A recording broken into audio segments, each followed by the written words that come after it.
अस्सलाम वालेकुम, कैसे हैं आप सब लोग। उम्मीद है आप सब खैरियत से होंगे। Financial literacy for everyone series की ये दूसरी वीडियो है। एंड आज मैं जिस टॉपिक पे वीडियो बना रहा हूँ, ये टॉपिक एक ऐसा टॉपिक है जो काफ़ी कंट्रोवर्शियल एंड इस पर काफ़ी डिफरेंट ओपिनियंस पाई जाती हैं।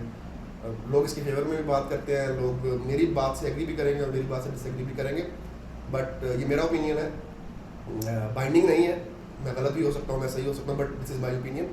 आज हम डिस्कस करेंगे इस्लामिक बैंकिंग को एंड इसको हम कंपेयर करेंगे विद कन्वेंशनल बैंकिंग से। मैं फिर कह रहा हूँ, ये मेरा ओपिनियन है, सही भी हो सकता है, गलत भी हो सकता है, but in my opinion Islamic banking and conventional banking में कोई फ़र्क नहीं है। हम इंटरेस्ट पॉइंट ऑफ व्यू से बात करेंगे। कुछ टर्मिनोलॉजीज डिफरेंट हैं, कुछ the way in which a transaction is recorded और ट्रांजैक्शन इज़ निगोशिएटेड वो डिफरेंट है।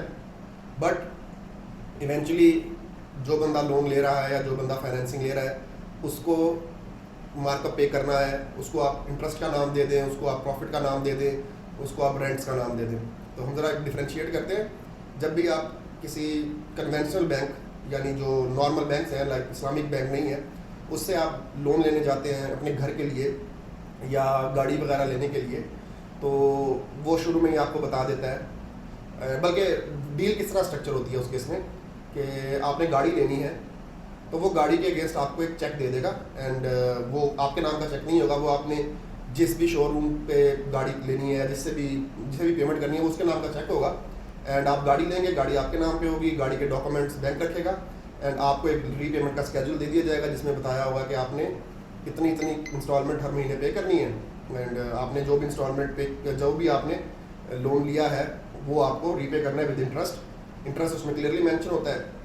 मैं टाइप ऑफ लोन्स में नहीं जाऊंगा कि फिक्स टर्म EMI है या वेरिएबल है या डिमिनिशिंग है, उस पर बात नहीं करूंगा। जस्ट एक ओवरऑल स्ट्रक्चर की बात करूंगा कि आपको शुरू में बता दिया गया कि आपका इतना इंटरेस्ट है, इतनी आपकी टोटल पेमेंट होगी, आपने 10 लाख लोन लिया है, आपको 14, 15, 16 लाख ओवर नेक्स्ट 5 ईयर पे करना है। तो ये कन्वेंशनल बैंकिंग हो गई। इसमें बैंक नहीं कहता कि जी गाड़ी हमारी है, वो कहता है गाड़ी आपकी है, आपने हमसे पैसे लिए हैं गाड़ी लेने के लिए, आप हमें वापस करें। आपने हमसे 10 लाख लिया था तो आप हमें with interest in installments repay कर दें। ये तो होगी कन्वेंशनल बैंकिंग। अब हम बात करते हैं इस्लामिक बैंकिंग को। सेम ट्रांजैक्शन हम समझते हैं इस्लामिक बैंकिंग के नाम से। इसमें क्या होता है, यूजुअली बैंक्स क्या करते हैं, बैंक्स कह देते हैं कि जी गाड़ी, इस्लामिक बैंकिंग जब आप उससे कोई गाड़ी लीज करवाने जाते हैं, वो उसको इजारा का नाम दे देते हैं और वो ये कहता है कि जी गाड़ी जो है वो को ऑनरशिप में है, हम दोनों की है। आप ऑनर है एंड बैंक भी ऑनर है, होगी गाड़ी आपके नाम पे, लेकिन क्योंकि उसमें एक सर्टन पोर्शन हमने पे किया है, क्योंकि इक्विटी जो है जिसको हम सिक्योरिटी डिपॉजिट या डाउन पेमेंट कहते हैं, वो तो ऑफकोर्स आपको देनी पड़ेगी, लेकिन रिमेनिंग अमाउंट बैंक दे रहा होगा आपको। तो वो ये कहेगा कि जी आप, क्योंकि बैंक ने फाइनेंस की है, गाड़ी की कीमत फॉर एग्जाम्पल 10 लाख थी, 3 लाख आपने डाउन पेमेंट में दिया, 7 लाख आपने बैंक से लिया, तो बैंक कहेगा वो 7 लाख हमारा है, आप हमारे पैसे लेके गाड़ी यूज़ कर रहे हैं, तो उसकी हमें रेंटल्स पे करते रहे। एक तो आप हमारा 7 लाख हमें वापस करें, इसको मैं कर दें 5 साल पे, 3 साल पे, जैसे भी आपकी उनकी सेटलमेंट है। एंड दूसरा, आप क्योंकि उस दौरान गाड़ी भी यूज़ कर रहे होंगे, तो उस गाड़ी पे जो किराया है उसको रेंटल का नाम देते हैं वो, और वो आपसे वापस देंगे। अब कहने को ये दो सेपरेट चीज़ें हैं। पहले केस में वो आपसे कन्वेंशनल बैंकिंग वाले कह रहे हैं कि भाई आपने हमसे लोन लिया है गाड़ी देने के लिए, आपने लिया है, ठीक है, आपकी गाड़ी है, आप जो आपका काम जाने, गाड़ी के डॉक्यूमेंट्स हमारे पास पड़े रहेंगे, जब आप लोन रीपे कर देंगे विद इंटरेस्ट, आप अपने डॉक्यूमेंट्स ले जाइएगा। इन इस्लामिक फाइनेंसिंग वो कहते हैं कि जी हम को ऑनर्स हैं, बैंक का भी उस गाड़ी में एक शेयर है, गाड़ी आपके नाम पे होगी बट डॉक्यूमेंट्स फिर अगेन बैंक के पास होंगे, और वो कहेगा कि जी हम को ऑनर्स हैं, हमने आपको फाइनेंस करके दी है, हमने आपको पैसे दिए हैं गाड़ी देने के लिए, तो आप हमारी गाड़ी यूज़ कर रहे हैं, आधी गाड़ी आपकी आधी हमारी, तो हमारे वाले पोर्शन का रेंट इतना बनता है मंथली, वो आप हमें रेंट दें प्लस आप हमारा प्रिंसिपल वापस करें। इन दोनों को जब आप मिलाते हैं तो वो आपकी मंथली इंस्टॉलमेंट बन जाती है। तो एक और चीज़ इसमें जो इंटरेस्टिंग है, 99.9% केसेस में Islamic mode of financing expensive होती है।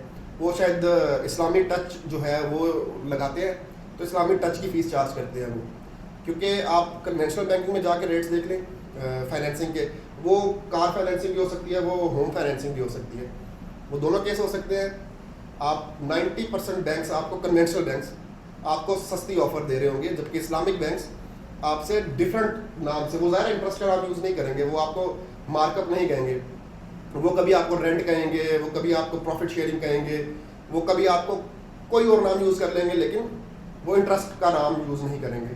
तो यही फ़र्क है। लेकिन इस इस्लाम की स्टैंप लगाने के लिए इसके ऊपर आपसे एक्स्ट्रा चार्ज किया जाएगा। तो ये एक छोटा सा बड़ी क्विक सी मैंने एक वीडियो बनाई है ताकि मैं समझा सकूं। जो मेरी रीडिंग है इस बैंकिंग सिस्टम की वो ये कहती है।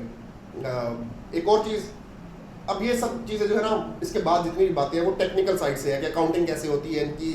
कन्वेंशनल बैंक जो है वो लोन को कैसे दिखाता है, जो इस्लामिक बैंक है वो अपनी बैलेंस शीट में इस लोन को कैसे दिखाएगा, वो सारी एक डिबेट के लिए चीज़ें हैं, वो अकाउंटेंट्स के लिए बातें हैं।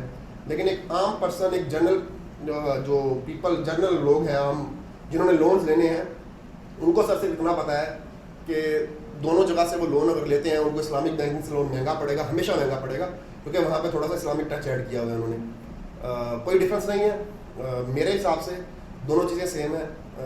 सिर्फ आप इंटरेस्ट को रेंट का नाम दे दें, आप इंटरेस्ट को प्रॉफिट का नाम दे दें, आप इंटरेस्ट को कोई और नाम दे दें, बस ये कह दी मैंने इंटरेस्ट का वर्ड यूज़ नहीं करना, तो इससे वो चीज़ गैर इस्लामिक से इस्लामिक नहीं हो जाती।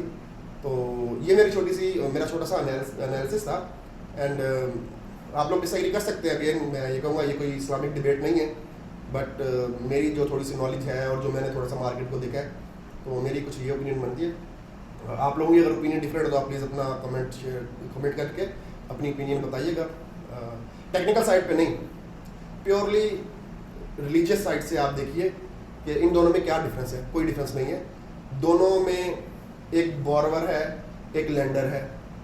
बोरवर जो है वो हमेशा लेंडर के पास जाएगा पैसे लेने, लेंडर उसको पैसे देगा, उस पर वो अपना प्रॉफिट, इंटरेस्ट, मार्जिन, रेंट कुछ भी कह के पैसे सूद चार्ज करेगा। तो ये मेरी अंडरस्टैंडिंग थी। अगर आपको ये वीडियो पसंद आई हो या ना भी पसंद आई हो सकता है मैं आपकी ओपिनियन से डिफ़र कर रहा हूँ, तो प्लीज़ वीडियो को स्टिल लाइक कीजिएगा, शेयर कीजिएगा दोस्तों के साथ, कमेंट करके अपनी ओपिनियन दीजिएगा। एंड अगर वीडियोस पसंद आए तो मेरा चैनल सब्सक्राइब करें। इंशाल्लाह हम बहुत जल्द किसी और वीडियो के साथ हाजिर होंगे। थैंक यू, अल्लाह हाफ़िज़।